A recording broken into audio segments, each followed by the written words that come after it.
عبارت میں ذلت سے بچنے کے لیے کیا کرنا چاہیے؟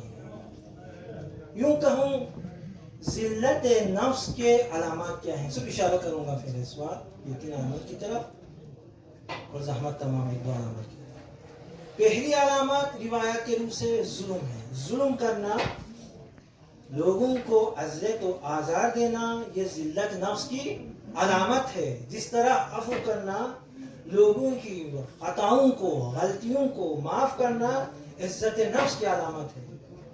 امام صادق کے زمانے میں ایک شخص امام کی خدمت میں آیا اور کہا مولا میرا ایک ہمسایہ ہے، وہ ٹھیک نہیں ہے، اس نے مجھے اذیت دی ہے، مجھ پر ظلم کیا ہے۔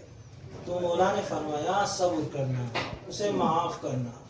تو اس شخص نے کہا یا ابن رسول اللہ لوگ کیا کہیں گے، اس نے اذیت دی ہے، اس نے مارا ہے، اس نے ظلم کیا ہے، اب میں معاف کر دوں، یہی کہیں گے نا، اس کی تزدید ہو گئی ہے، الٹا یہ معافی بھی مانگ رہا ہے، یہی کہیں گے۔ تو امام نے کیا فرمایا انما الذلیل من ظلم، ذلیل وہ نہیں ہے جو ظلم کرتا ہے، عزیز انسان وہ نہیں ہے جو ظلم کرتا ہے، انما الذلیل، ذلیل وہ ہے جو ظلم کرتا ہے۔ ذلیل کی خصوصیت یہ ہے، ذلیل ظلم کرنے والا ہے اور عزیز انسان معاف کرنے والا ہے، صبر کرنے والا ہے۔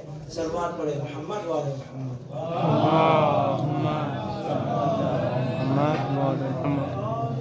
اسی طرح تکبر ہے، ما من رجل تکبر و تجبر الا لذلت وجد فیہا، اگر کوئی تکبر کر رہا ہے، تجبر کر رہا ہے، اس ذلت کی وجہ سے جو اس کے اندر پائی جاتی ہے، اس ذلت کو، اس کمی کو پورا کرنے کے لیے وہ تکبر کر رہا ہے۔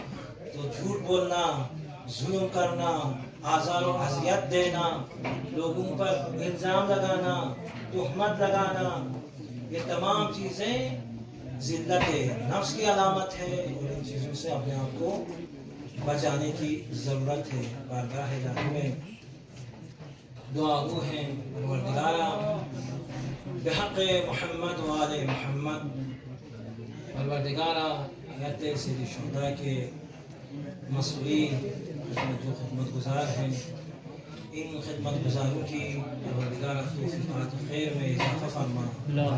حیات سید الشہداء مجمع اور حیات سید الشہداء کے مسئول رئیس حجت الاسلام شیخ احمد نجفی کی توفیقات میں مزید اضافہ فرما۔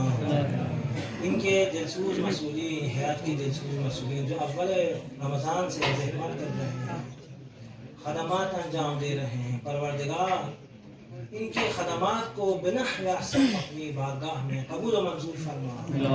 پروردگارا حاضرین محفل، حاضرین مجلس کی تمام شرعی حاجات کو پورا فرما۔